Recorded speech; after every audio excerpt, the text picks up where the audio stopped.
And 30 minutes. Roll intro.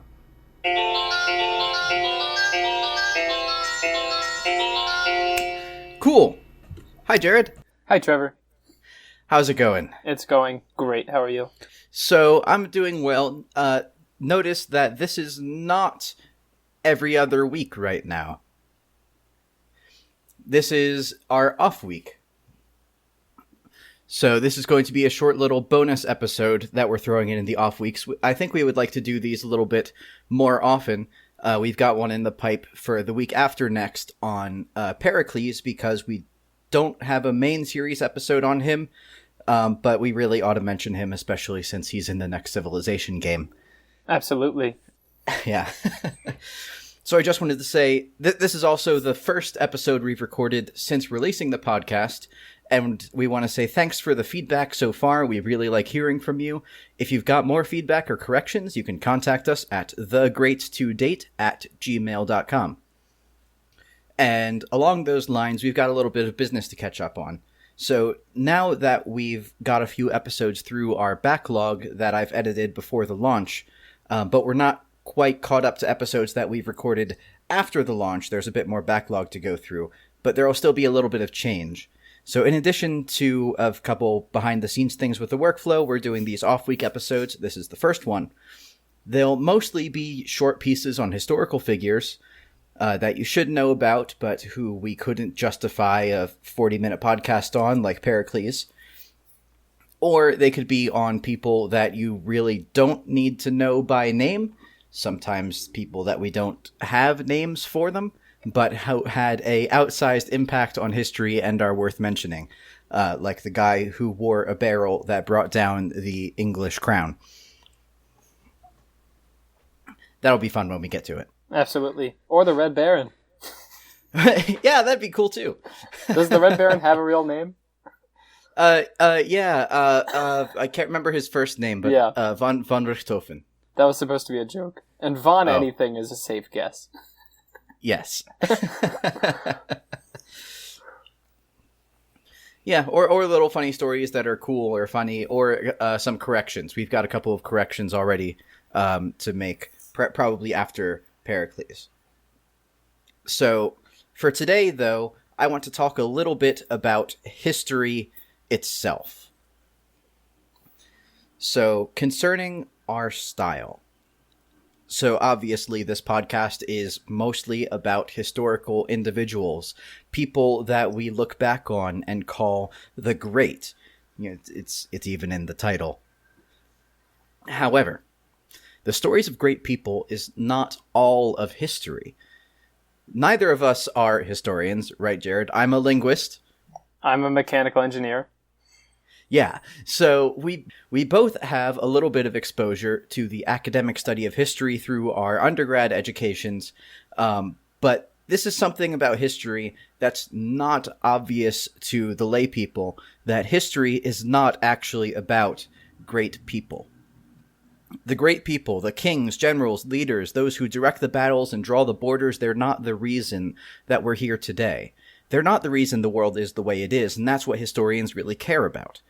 History is driven by trends. Hundreds of millions of people all around the world making little decisions that butterfly out to have huge effects later. Social and political movements driven by hundreds of thousands of individuals making individual choices produce far more change than the person who happens to be at the top. I like the analogy that the greats, the people that we're talking about on this podcast, they're like surfers. They're riding the crest of a wave that would have existed with or without them. They're the players giving their interpretation to a script already written on a stage built by large teams of people behind the scenes. The American Revolution would have happened, whether or not Alexander Hamilton, Thomas Jefferson, John Adams, John Dickinson, James Madison, all those guys were there. The revolution happened because tens of thousands of people all across the United States wanted it to. The fact that those people went down in history as the leaders of the revolution is coincidental. They were in a place to be leaders, but their own actions weren't what made them that. Or rather, their own actions and their own abilities are not solely responsible for the American Revolution. They may have made it happen faster. They may have made it happen slower, better or worse. They may have even chosen some of the direction. Absolutely. But nonetheless, They are not solely responsible. Exactly.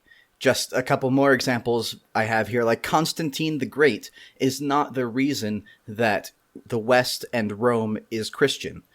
Christianity was happening already. Constantine was just the guy who happened to be emperor when the switch happened. The Meiji Restoration would have happened whether or not Meiji was there to lead it. Donald Trump did not cause the rise of neo-fascism in America, and killing Hitler would not have stopped the Holocaust. The individuals get to influence the details and pick the direction on a narrow scale, and that's why we're telling their stories, and that's why they're interesting, and every once in a while you get some long-term effects.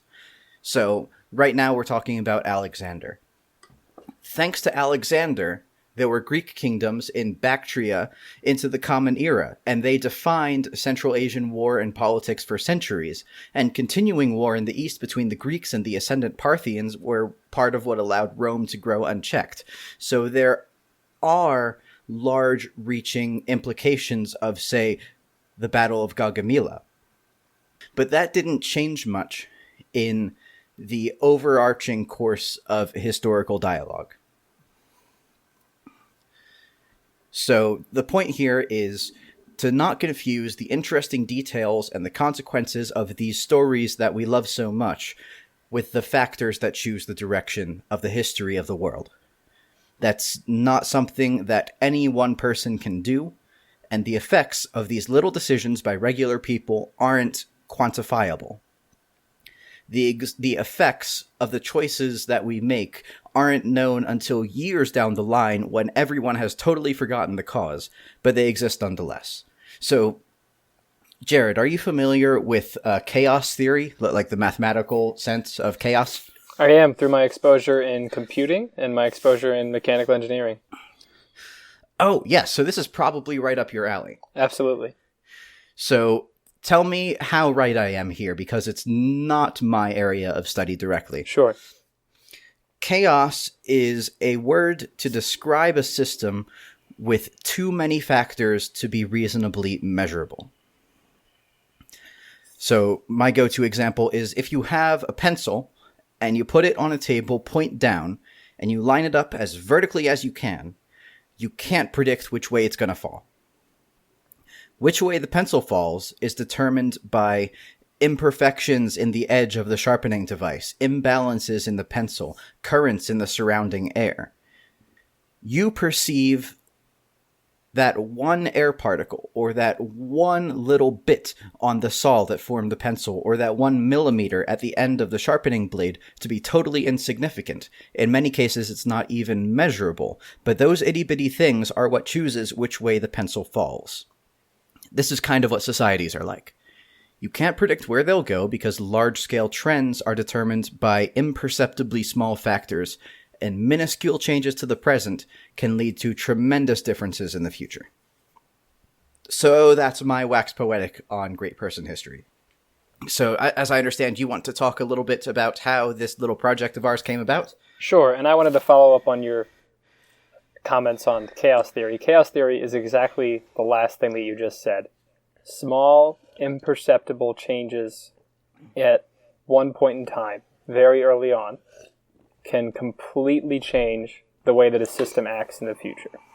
And one of the ways that they describe chaos theory is they say if you take two systems and you try to make one system as close to another one as possible, and there's only a very slight difference between them, if you take the time scale long enough, both systems will look completely different. Right. It's kind of like the weather. That's another good example of a chaotic system, right? Yeah. The go-to example is the go-to example is actually a movie where a woman loses her husband and they make a machine that tries to as accurately replicate her husband as possible, have the same responses and have the same memories. But even though it's very close in the beginning and it's very close on the surface, the system cannot perfectly match her husband, and it feels completely different. And that's basically what the movie is about. Huh. So I guess that's the inspiration for that one Black Mirror episode then. Probably. Huh. I hadn't actually heard that example before. That's pretty cool. Sure. I think so too. Chaos theory is something that seems like it doesn't make sense, but makes a lot of sense at the same time. And I think that if you want to talk about chaos, history is an obvious thing to look at. Well, actually, I'm going to say it's a non-obvious thing to look at. But one field that is plagued by chaos is absolutely economics. Because you look in hindsight, and people like Freakonomics try to track down what exactly causes certain trends. And they dig under every rock to try to figure out what the trend is caused by. But you can't isolate all of the variables and figure out all of their effects. So, changing gears, let's talk a little bit about why we're doing this. Sure. So I talked to you sometime about a year ago, and we tried to figure out, with a little bit of inspiration from Hello Internet, right, Trevor? Yes. We decided that it would be fun if the two of us could have conversations, because we have conversations about so many things, that we might be able to make interesting enough for other people to listen to. And we kicked around a few ideas. Trevor, you had thought about making a podcast exclusively on linguistics. And yes, that's right. And I, in fact, I recorded 2 or 3 episodes before giving up on it. Yeah. Because it was bad. Well, I enjoyed it, and I learned things from it. But oh, thank you. Yeah, absolutely. You have one raving fan. But Woo! We tried to talk about things that both of us were interested in, that other people might have been interested in, and hopefully we could deliver the content in a way that was unique and useful to a particular group of people, and something that we felt we could take on. So we had thought about doing it on technology, on current events, on games, and we went through all of those, and eventually we sort of kicked around the idea of doing a podcast on the game Civilization. And then we decided that it would be really cool if we did a podcast on every unit, and every building, and every race, and every leader in Civilization. And then we got to the point where we decided maybe it would be cool to just talk about all of the great people and try to get to all of the buildings and all the wonders and all the unique units along the way as we're talking about these great people from each civilization. Because there's people that we both knew from Civilization. We both knew most of the leaders. But throughout the game, you get great generals, and there's great generals whose name you don't know. Great admirals whose names you don't know, great artists, great musicians, great writers, great generals, great merchants. The list goes on and on. Yeah. And we decided maybe we should do a podcast where we try to talk about all sorts of great people whose details are well known and not well known.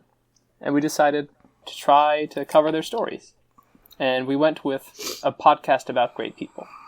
And then Trevor came up with the title of the podcast, The Greats to Date. Oh, yeah, that's right, I did. Trevor came up with a lot of titles. We knew what we wanted to do about great persons. And Great Persons Podcast didn't sound quite good enough to us. Yeah, that wasn't, it didn't have much of a ring to it, did it? So Trevor listed off a bunch of names, and then I forgot about them. And then hours later, I re-mentioned The Greats to Date, which Trevor had already suggested. And that's how we found out that was definitely going to be the name. Well, wasn't it our mutual friend Kyle who was like, aha, that one? Was he in that conversation? You know what? I think that Kyle didn't respond to your message. I think he responded to my message saying The Greats to Date. And then you were like, I thought I suggested that. And I said, oh, yeah, you did. Yeah. Yeah, that's how that happened. And, of course, as the listener has probably noticed from the fact that there are a handful of insert podcast name here in the earlier episodes. Excuse me. In the earlier episodes that it took a while. Yeah, it did take a while. We kept recording, and we just never had the conversation. Yeah, that was a little weird. But I like our name, and I'm glad that one thing that I started thinking about later is even if someone's not a historical figure per se, and they're still a great person, we can still do them with this Greats to Date podcast. Yes, exactly. I would love to get to that kind of situation, just to people who don't necessarily have the epithet the great, but nonetheless are cool and worth talking about. Like there are definitely some figures in in classical antiquity who deserve at least a bonus episode. Absolutely. And I'm trying to read biographies about some amazing people that have been around in the past couple hundred years, and even older than that. And so one of the first ones I'm reading, it's by a book recommendation by something Holiday. I think his name's Ryan Holiday. He recommends books on his monthly newsletter, and he recommended a biography on Thomas Edison. Thomas Edison's family was a loyalist during the American Revolution and moved to Canada, and then was since expunged from Canada to go back from America only 10 years later. So they were they had to leave their revolutionary country twice, which is hilarious. Nice. Yeah. So the same generation, like the same people, they got kicked out of the United States and then they got kicked out of Canada. Yeah, and then I think they went to Michigan right afterwards. And nice. Edison was a bit of a... Well, we all know him as an inventor and as a scientist. And he had a gig where he would deliver newspapers on the train. And I think the train went to Detroit. And he would be gone all day. He would get on the train at 7 a.m. He would get home at 11 p.m. And he's 13 years old at this time. Mm-hmm. And he made his own little chemistry lab on the train to sort of occupy his time. But one of the most interesting things he did at this young age was he discovered that people were more likely to buy newspapers if there was news about a big conflict such as a war. Makes sense. So what Edison did is he would, in advance, if he heard that there was a war coming, hours before the newspapers were actually delivered, he was a newspaper person on these trains. He would order 4 times as many papers as usual and charge 5 times as much for each paper to pull in a much bigger payout.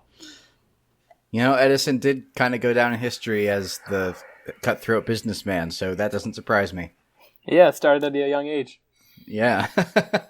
But not everybody knows him as a businessman. A lot of people know him as a person that said, I know 200 ways not to make a light bulb, and that he was a prolific inventor. Yeah.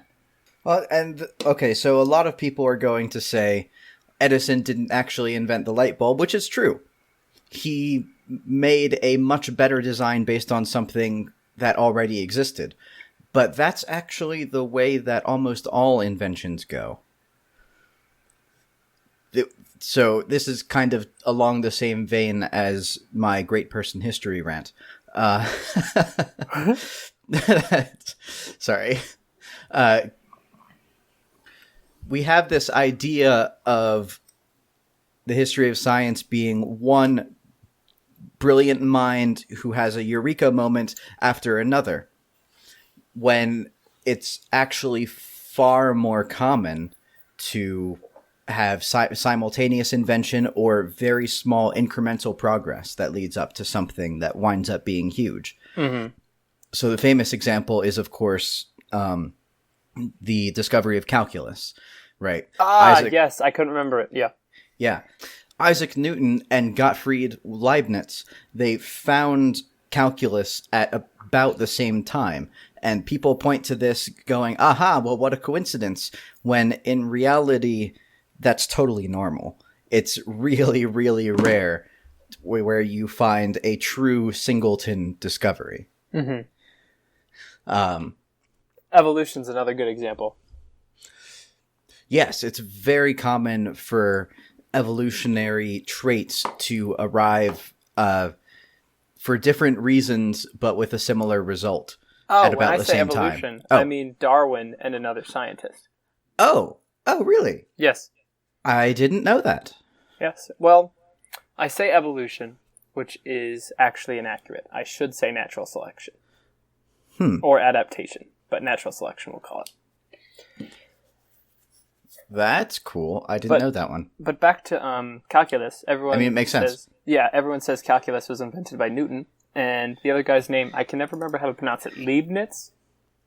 I'm pretty sure it's Leibniz. I've always heard it pronounced Leibniz. Leibniz. Yeah. He has an infinite series test for whether they converge or diverge named after him. And Newton has calculus. So yeah. It pays a lot to be first. It does. Even if you're only first by a head and nobody actually uses your version of the theory. Yeah. Have you ever looked at Newton's notation for calculus? No, I haven't. It's terrible. It makes no sense at all. All of the calculus that you've been taught uses the Leibniz form. Oh, thank goodness. Thank you, Leibniz. Yeah. Newton came up with the same proofs, but he had a bad way of writing them down. Wallace, the other man's name is Alfred Russel Wallace. Oh, okay. I've not heard of this person, which is actually also expected. Oh, he published jointly with Darwin. That's really cool. But the father Darwin's name is much better known.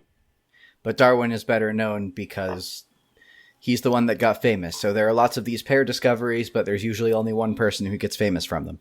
Good thing Watson and Crick are both equally famous. Ha ha ha! Oh, irony. They're not? Well, no, they are equally famous, but they didn't do the work. Oh, was it that woman whose name starts with an R? Richards? Yes, that's right. She did most of the work of discovering the double helix. Yeah, because she took the pictures. Right. And she brought the structure to their attention and also, as I understand, kind of designed the experiment. She may have kind of designed that experiment. I can't remember those details. This has been quite the digression. Yeah, it totally is. But I mean, I said what I wanted to say, and I think you kind of did too. Yeah. And so I think I'll leave this part in. We're now approaching 30 minutes, so it's probably about time to wrap up. We ought to, figure out a sign-off to use consistently. Yeah. Well, until such a time as we find a consistent sign-off. Do we have outro music? It's the same as the intro music. Oh, yeah. So then just start, playing it over. Yeah, okay. And then it doesn't have to be consistent. It just, we start the outro, 10 seconds before the end. Right, yeah. Okay. So, what about next time? What are we talking about next time? We're talking about next week is on Alexander Part 2. And then expect another bonus episode the week after on Pericles, the great Athenian statesman who led the ship of state through the Peloponnesian War. And, even more importantly, is a leader of Greece in Civilization 6. That's the thing. Which Trevor and I will both be playing after our tests are over. That's right, and we'll probably stream it at twitch.tv/thegreats2date. You can also email us at thegreatstodate@gmail.com. And until next time, I'm Trevor. I'm Jared. And 1, 2, 3, roll outro.